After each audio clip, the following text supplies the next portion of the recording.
Welcome student, स्वागत है आपका मेरे चैनल पर। आज हम गुजरात बोर्ड क्लास 10 कंप्यूटर उसका यहाँ पे लेसन है introduction to C language chapter 10, उसके बारे में यहाँ पे बात करेंगे। उसका पार्ट 2 मैं आपके सामने डिस्कस करने वाला हूँ। ओके, तो डायरेक्टली वीडियो शुरू करते हैं। शुरू करने से पहले अगर आपको यहाँ पे पेज जो है वो उसमें अगर वर्ड जो लिखे हुए हैं अगर वो नहीं दिखाई दे रहे तो आप यहाँ पे पिक्सल जो रहता है वीडियो का उसका क्वालिटी जो है उसको आपको चेंज करना पड़ेगा। आप हाई पिक्चर डेफिनेशन जो यूट्यूब में रहता है उसमें सेटिंग में जाके उसको आप चेंज कर दीजिए, जिससे आपको ये अच्छे से दिखाई देगा। ओके, और दूसरी बात, पार्ट 1 और चैप्टर 1 से लेके 9 तक जो है इनके वीडियो बन चुके हैं, तो आप उनको भी देखना मत भूलिएगा। ये भी ऑलरेडी अपने चैनल पे ऑलरेडी प्रेजेंट है। ठीक है, तो अब ये पार्ट 2 जो है इसको स्टार्ट करते हैं। पहली स्लाइड में यहाँ पे आ रहा है character set of C language. तो यहाँ पे अल्फ़ाबेट्स मतलब जो कैरेक्टर होते हैं from a basic set in constructing word and sentence in the language. मतलब कि अल्फ़ाबेटिक कोई भी लैंग्वेज को कंस्ट्रक्ट करने में, सेंटेंस कंस्ट्रक्ट करने में हमें उसकी ज़रूरत रहती है, क्योंकि उसी से तो पूरी लैंग्वेज बनती है, उसी से एक पूरा सेंटेंस बनता है और उसी से एक वर्ड बनता है। जो सी लैंग्वेज है उसके अंदर कैरेक्टर्स को 4 पार्ट में डिवाइड किया गया है।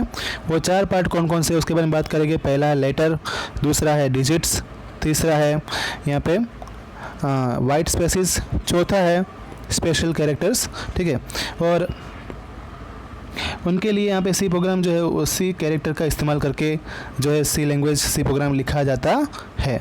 और इसका टेबल भी मैंने आपको यहाँ पे बना के दिया है, तो आप देख सकते हो कि किस तरह से ये सभी लेटर्स और डिजिट जो है और वाइट स्पेस कौन कौन सी है उनको हमने यहाँ पे क्लासीफाई भी कर दिया है। लेटर में कौन आएगा A to Z, डिजिट में कौन होगा 0 to 9, वाइट स्पेसिस में कौन कौन आएगा, ब्लैंक स्पेस है, फॉर्म फीड है, ओरिजिनल टैब है, न्यू लाइन है, वर्टिकल टैब है, वो सभी वाइट स्पेसिस में आएगी। नेक्स्ट स्लाइड में बात करेंगे सी वर्ड के बारे में। तो सी कैरेक्टर्स जो है वो सी लैंग्वेज को बनाने में हेल्प करते हैं। यही वर्ड जो रहते हैं वो सी स्टेटमेंट को भी कंस्ट्रक्ट करते हैं। एक वर्ड हम बात करते हैं तो उसको दूसरा उसका नाम जो सी के अंदर रखा गया वो क्या बोलते हैं, उसको टोकन ऑफ सी बोलते हैं। फिर सी को आइडेंटिफाई यहाँ पे सी आइडेंटिफाई 6 टाइप ऑफ टोकन, मतलब कि उसके 6 टाइप के अलग अलग टाइप के वर्ड होते हैं। पहला है कीवर्ड, दूसरा है आइडेंटिफायर्स, तीसरा है कांस्टेंट, फोर्थ है स्ट्रिंग, फिफ्थ है यहाँ पे ऑपरेटर्स और सिक्स्थ है स्पेशल कैरेक्टर्स। अब हम पहले मतलब सभी के बारे में यहाँ पे डिस्कशन करेंगे। ओके, और ये कोई डिटेल में नहीं है, यहाँ पे जस्ट ऊपर से मैं इसके बारे में यहाँ पे समराइज़ किया गया है, उसी को मैं यहाँ पे ध्यान देना है। तो इसी तरह से ये अपना सिलेबस बना हुआ है। ओके, पहले आ रहा है कीवर्ड। कीवर्ड में जो है प्री डिफाइंड वर्ड सी लैंग्वेज के अंदर ऑलरेडी मौजूद है। वो सी लैंग्वेज उसी को लेके डायरेक्टली जो है प्रोग्राम को सपोर्ट करने में दिए हुए। तो आंसी जो है सी स्टैंडर्ड उसके अंदर 32 प्री डिफाइंड वर्ड है जो यहाँ पे टेबल में लिखे हुए हैं। आप देख सकते हो कि ये जो वर्ड हमें याद रख लेना है, ऑटो ब्रेक, कैश, कैरेक्टर्स, ये सभी वर्ड है। फिर आ रहा है यहाँ पे आइडेंटिफायर। तो एक वर्ड जो रहता है जो यूज़र या तो प्रोग्राम को जो है सी कैरेक्टर्स का इस्तेमाल करके कोई भी स्टेटमेंट या प्रोग्राम कंस्ट्रक्ट करने में हेल्प करता है, उसी को बोलते हैं आइडेंटिफायर। आइडेंटिफायर जो है उसके अंदर लेटर, डिजिट्स और स्पेशल कैरेक्टर्स उसमें होते हैं। एग्जाम्पल यहाँ पे दिया जैसे कि कॉस्ट सी, उसके बाद आप वेरिएबल डाल दो, फिर मेन के अंदर आप फंक्शन नेम डाल दो, या फिर आप जो पाई है पाई के अंदर आप सिंबॉलिक कांस्टेंट उसकी वैल्यू डाल दो, फ्लोट के अंदर आप डिफाइंड वर्ड डाल दो। तो इस तरह से ये अलग अलग हम जो आइडेंटिफायर का इस्तेमाल कर सकते हैं। फिर नेक्स्ट आ रहा है वेरिएबल। तो वेरिएबल जो है वो वैल्यू कोई भी जो है वेरिएबल की स्टोर करने में इस्तेमाल होता है। हर एक वेरिएबल जो है यहाँ पे वो पहले उसको इनिशियलाइज मतलब उसकी वैल्यू पहले डिफाइन करना ज़रूरी है। ठीक है, उस इनिशियल वैल्यू से उस वेरिएबल को पहचाना जाता है और बाद में हम उसकी वैल्यू चेंज कर सकते हैं जैसे भी हम ऑपरेशन परफॉर्म कर रहे हैं उसी के हिसाब से। ठीक है, तो यहाँ पे प्रोग्रामर को थोड़े रूल्स जो है फॉलो करने पड़ते हैं सी के अंदर। वो रूल्स यहाँ पे लिखे हुए हैं, उसी के बारे में डिस्कशन करेंगे।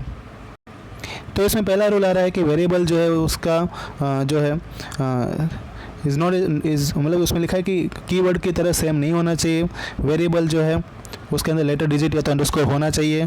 फिर first character of variable must be a letter of underscore. ठीक है, मतलब पहला जो उसका लेटर का वर्ड रहेगा वो डिजिट या तो अंडरस्कोर होना चाहिए। फर्स्ट कैरेक्टर जो वेरिएबल का रहता है वो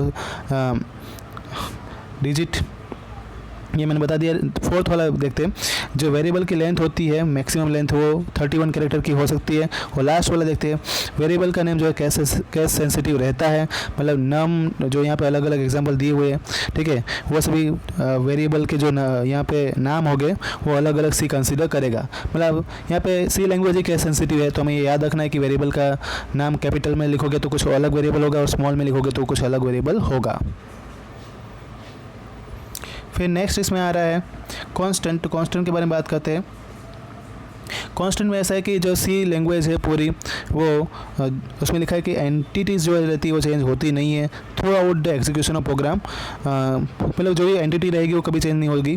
और सी कांस्टेंट के अंदर बहुत सारे कैटेगरी भी है, तो ये कांस्टेंट उसमें पहला आता है न्यूमेरिक कांस्टेंट। मतलब कांस्टेंट सी में बहुत सारे हैं तो उसमें उसका क्लासीफाई किया गया है। पहला उसमें कौन सा आ रहा है, न्यूमेरिक कांस्टेंट। न्यूमेरिक कांस्टेंट की अगर बात करते हैं हम तो constant that store the numeric value, जो कांस्टेंट न्यूमेरिक वैल्यू स्टोर करता है उसको बोलते हैं न्यूमेरिक कांस्टेंट। उसको भी 2 कैटेगरी में डिवाइड कर दिया गया है, एक है इंटीजर कांस्टेंट और दूसरा है रियल कांस्टेंट। अब हम बात करते हैं इंटीजर कांस्टेंट के बारे में। इंटीजर कांस्टेंट है वो एक टाइप का होल नंबर होता है, मतलब कि 0 से लेके इनफाइनाइट तक पॉजिटिव नंबर्स। और दूसरा है कि उसमें 3 टाइप्स ऑफ इंटीजर उसमें रहते हैं, डेसिमल, हेक्साडेसिमल, ऑक्टोडेसिमल भी रहते हैं। डेसिमल नंबर जो है वो कहाँ से शुरू होता है, तो 0 से लेके 9 तक उसके डिजिट रहते हैं। और उसमें कोई भी यूज़र जो रहता है वो उसमें यूनरी अनरी प्लस और माइनस उसमें कर सकता है। एग्जांपल यहाँ पे दिया है जैसे कि -20 और +20। जो -120 उसको हम अनरी माइनस बोलेंगे और +120 उसको अनरी प्लस बोलेंगे। हेक्साडेसिमल कांस्टेंट जो है उसमें न्यूमेरिक डिजिट जो उसके रहते हैं 0 to 9 रहते हैं। लेटर जो है A to F, उसका मतलब ये होगा कि उसमें उसकी वैल्यू जो है हमें याद रखनी है। A to F की वैल्यू क्या है, 10 to 15 है, ठीक है। और दूसरा है OX और कैपिटल OX जो यहाँ पे लिखा हुआ है वो हम कैसे इस्तेमाल करेंगे उसको हम यहाँ पे एक एग्जांपल दिया है, वो एग्जांपल आप देख सकते हो। स्मॉल है OX लिखा है, B5 लिखा है और कैपिटल OX 79 लिखा है। इस तरह से हेक्साडेसिमल नंबर को हम यूज़ कर सकते हैं। उसके अंदर अल्फ़ाबेट्स भी होंगे और लेटर भी होगा, ठीक है। तो ये सभी हेक्साडेसिमल कांस्टेंट हो गए।